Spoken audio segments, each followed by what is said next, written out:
مفيش شك طول ما انت بتطوف هتشوف، وكل ما تشوف هتنبهر، وكل ما تنبهر هتتبسط. النهارده انا في مكان مليان طاقة ايجابية، بدون مبالغة، بدون كلام كتير. يلا نتفرج على حديقة عفلة او حديقة الشرق في القناطر، واحدة من اجمل الحدائق بدون مبالغة.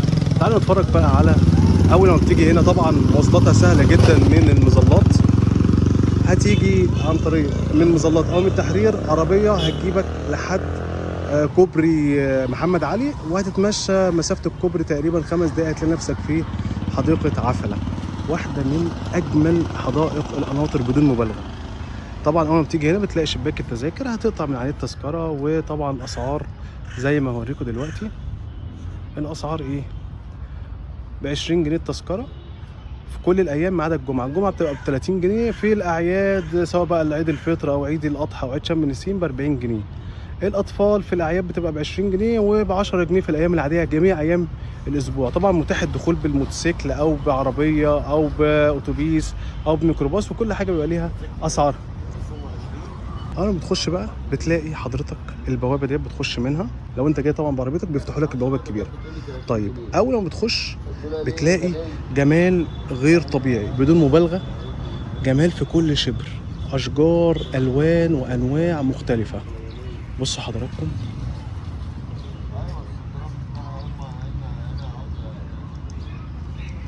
ايه الجمال ده. طيب تعالى بقى ايه، لف كده سريع في قلب الحديقة. طبعا مقاعد وفيها مظلات وفيها برجلات شكلها لطيف قوي، وده المصلى المسجد اهو. طيب نكمل. ده اللي هو الايه، الطريق الرئيسي اللي هو ايه، الناس بقى بتحب المشي وسط الطبيعه والخضره. ده ممهد وجميل جدا. هتخش في مسار هناك اهو، واشجار في كل مكان، جمال فوق الوصف.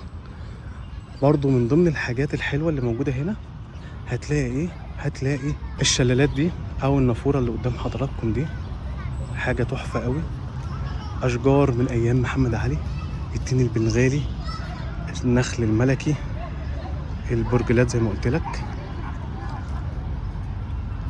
طيب كمان من ضمن المميزات بتاعت الحديقه دي ان هي ليها زي ما تقول كده ممر مائي في قلب الحديقه، واحلى حاجه فيها بقى الاطلاله بالكامل على النيل. برضو في الناحيه التانية منطقه ملاهي، اسعارها من 10 جنيه 15 20 جنيه، فيها حوالي 8 او 10 العاب. كمان متاح انك تصطاد فيها. هنتفرج على كل التفاصيل بتاعتها، حاجة تحفة فوق الوصف. بصوا الشجرة دي، شجرة تين بنغالي روعة. بصوا كمية أكسجين يا جماعة. المكان بمجرد ما تخش أصلا بتحس بطاقة إيجابية خطيرة. الحديقة كبيرة مش صغيرة، حديقة على مساحة تقريبا 14 فدان، فمساحة كبيرة. في كمان ممشى على النيل رخامي، مش محتاج حاجة، متاح الدخول بالأكل. فيها حمامات لطيفة ونظيفة. هنتفرج على كل حاجة موجودة فيها. حقيقي الحديقة حلوة، ومتاح طبعا انك تيجي هنا. الدخول بالعجلة ب10 جنيه، يعني ينفع برضه انك تدخل عجلة ابنك يعني ب10 جنيه. دخول بالسنارة فور فري، مفيش أي مشكلة خالص. كمان متاح انك تصطاد أو تركب مركب. هوريك الكلام ده كله أهو. تتفق مع بتاع المركب، وسواء بقى رحلة نيلية أو بالفرد، شغال ده أو شغال ده. الأشجار مظللة والناس قاعدة تحتها، حاجة في منتهى الجمال. بصوا حضراتكم كده احنا وصلنا خلاص للنيل وبوابات القناطر. واحدة واحدة كده.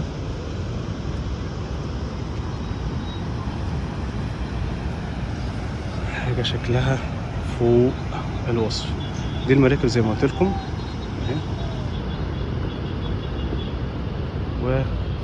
والبوابات بتاعت القناطر دي البوابات القديمة بتاعت فرع دمياط، ودي البوابات الجديدة.